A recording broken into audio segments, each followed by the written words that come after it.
If you don't go ahead and pay off your credit card bill on this particular date, you might be losing out on a potential 30 to 50 point credit score increase. Now, what do you mean by that, Abu? Stick around to the end of this video because I'm going to give you guys a special utilization hack that can be able to increase your credit score even before the next cycle date for your credit card. Now, if you guys stick around to the end of this video, I promise you guys, I'm going to give you a secret bonus tip how we're going to be able to boost our credit score even well before the statement date or even the due date. What's going on, guys? It's your boy Abu. I'm back with another video. Hardest financial literacy channel out there, man. Nobody's coming harder than us. We love all the competition, man. Let's get it. Let's go. If you guys are looking for the channel that's going to give you guys the real actionable tips you'll need to be able to help out with your credit and also finance, make sure you guys go ahead and subscribe and tap the bell notifications below to get updated on all the latest videos that we're dropping. Now, today what I'm going to be talking about is how to be able to pay off your credit card bill on the right date. Now, I know there's a lot of misconception out there as far as, oh, should I pay it off on the due date? Should I pay it off on the statement date? We're going to actually unravel all that and break in a lot of myths that have been circling around which date in particular will actually increase your credit score. The first part of this video, we're going to be breaking down on what you guys need to have to be able to get an 850 credit score and all the different factors that make up a strong credit score. And the second part of the video, we're going to be talking about why the statement date in particular is going to be the best date to pay off your credit card bill so you can get the highest credit score increase. Let's go ahead and get into it, guys. So there's a lot of different factors that are on credit. Your credit score ranges from anywhere from an 850, which is the highest credit score you can get, all the way up to a 300. So that difference is around 550 points and it's made up into many different factors. So we're going to go ahead and go over each and every single factor so you guys can be able to get an 850 credit score. Now, the first factor we're talking about is on-time payments. This simply equates to payment history. And so what that simply means is that how many times you guys actually pay off your bills on time. This is going to make up 35% of your overall credit score. So it's super important that you guys go ahead and stick with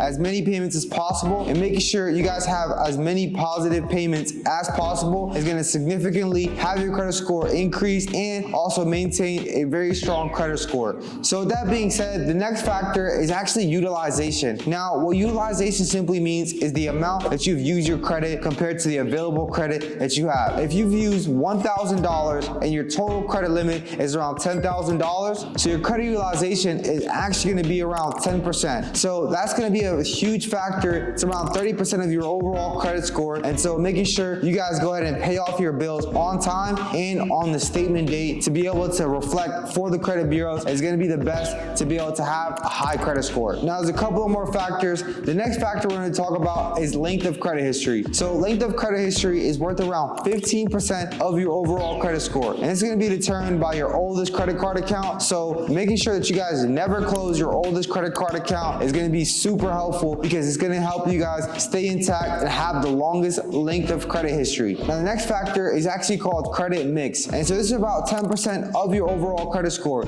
And so what that simply means is that it's a proportion of different type of credit accounts. So we have revolving accounts and also installment accounts. Making sure that you guys have multiple types of credit accounts will be able to increase your credit score because now these lenders actually see that you've been able to handle different types of credit. Now, revolving accounts are going to be anything such as your credit cards, your department cards, or even any type of store cards that you guys go ahead and apply for. Now, your installment accounts are going to be any type of account such as your mortgage loan, your auto loan, or any type of personal loan that you guys might get. So making sure that you guys don't only have one, but you also have a mix of both will really be able to help you guys in getting a higher credit score. And the last factor we're going to be talking about is going to be new credit. Now, what new credit simply means is the amount of times that you guys went ahead and applied for credit, aka such as hard inquiries. So hard inquiries actually account for about 10% of your overall credit score. So if you guys want to make sure you have an 850 credit score, make sure that you guys maximize each and every single data point for these different factors so you can be able to get an 850 credit score. Now, Boo, you went ahead and broke down all the different factors for credit. You told us about all the different factors of credit. You told us about what the percentage points for each and every single category. Now, what does it have to do with any type of payment dates, right? Well, I'm glad you asked because I was actually going to get into that. So with that being said, right, with your overall credit score, you want to know how your credit score actually works because then it's going to be able to help you in knowing which date to go ahead and actually pay for. Now, with all credit accounts, you actually have what we call 2 dates, right? You have your statement date and then you have your due date. So your due date actually comes first of the month, right? And your statement date is usually anywhere from 3 to 4 days days after your due date. So if my due date to make a payment for my Amex credit card is around June 12th, then most likely my statement date will be around June 15th or June 16th. So the due date is actually when you're supposed to go ahead and pay off your credit card account. Now the statement date is actually where your lender sends off a monthly copy of your overall account for that month. And so they're gonna update the credit bureaus on how much utilization you have, if you have any late payments, any missed payments, or any type of derogatory remarks that have actually came about within that month for that credit account. So the statement date is super important. It's a lot more important than the due date. I know a lot of people usually pay off their credit card bill on the due date, but what you want to do is make sure that you guys pay right before the statement date. Now, why is this important? So the reason why it's important, right, is that even if you pay off your credit card bill on the due date, right, you might not get a late fee, but at the same time, if you go ahead and actually pay it off on the due date, and say for example, you make a credit card charge account the next following day, and it actually gets posted before the statement date, then your credit score can actually decrease, because now that payment that reduced your overall utilization is actually not being reflected because you just made another charge. So let me break this down again, right? Let's say for example, we have a $10,000 credit card and we use around $3,000 that month. If we go ahead and make a $1,000 payment on the due date, right, now that's actually going to reduce our balance to $2,000 for a $10,000 credit card. Let's say for any reason, right, we go ahead and actually make another $2,000 purchase the next following day after we went ahead and paid off on the due date. So we ended up paying $1,000. We reduced that $1,000. So you reduced that $3,000 balance all the way down to $2,000, right? Because again, 3,000 minus 2,000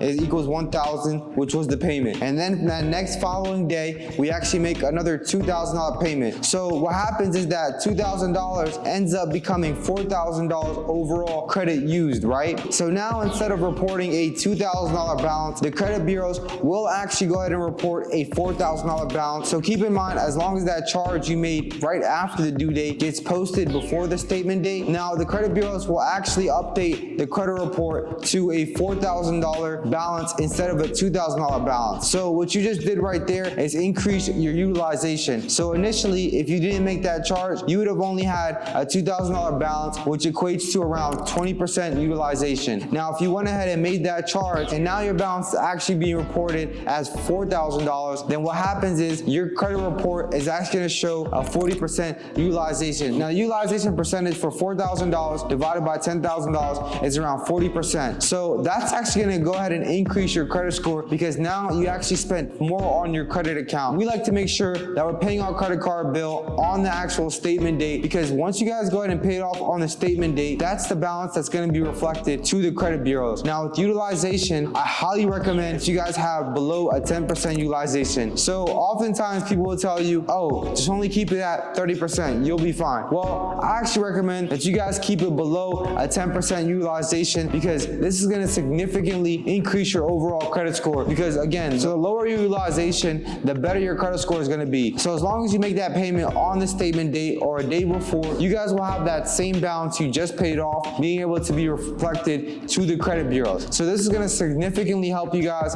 increase your credit score up to 30 to 50 points, depending on what else you have on your credit score. Now, keep in mind that this is only for one account. So if you have other multiple credit card accounts, make sure you add up all the totals as far as the available credit that you have. So make sure you guys go ahead and actually add up all the different credit limits that you have among all of the available balances on those credit accounts. That's going to give you guys utilization. So making sure that you guys actually pay it off on the statement date is going to be able to mitigate any type of new charges that get put on before the statement date. So right there, that's going to be super game changer. Say for example, you guys are applying for a house and you need to have a lower utilization to be able to get approved. Is actually go ahead and pay off your credit card bill on the actual statement date, so it actually can be able to be reflected on the credit report, and you guys don't have to wait another month to be able to actually make that payment, so your credit score will be able to increase before then. So let's say for example, I'm trying to buy a house, I'm trying to buy a car, and I need to be able to have a lower utilization being reflected on my credit report. So if the due date is, say for example, 15 days or even 20 days out, right? So let's say the statement date, right, is actually 15 days out, but you need to be able to have a low utilization being reported right away. So what you will actually do is go ahead and make a payment, and what you'll do after you guys make that payment is go ahead and actually call your lender, right? So certain lenders have this, what they call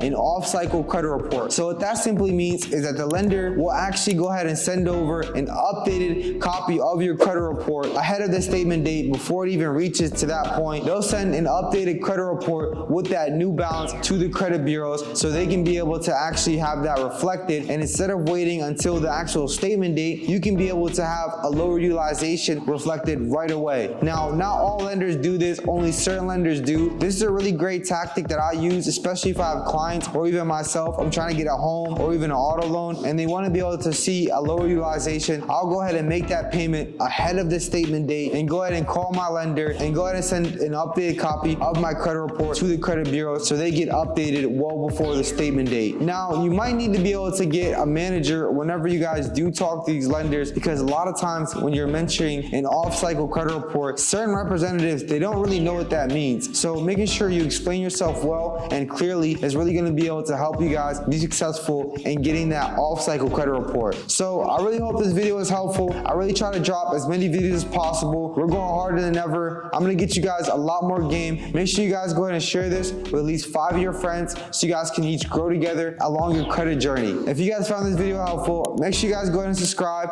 and comment what videos you guys would like to see next. Let's go ahead and become financially free and make sure that our future generations are set up for success. Let's get it, let's go, and I'll see you at the top, my boy.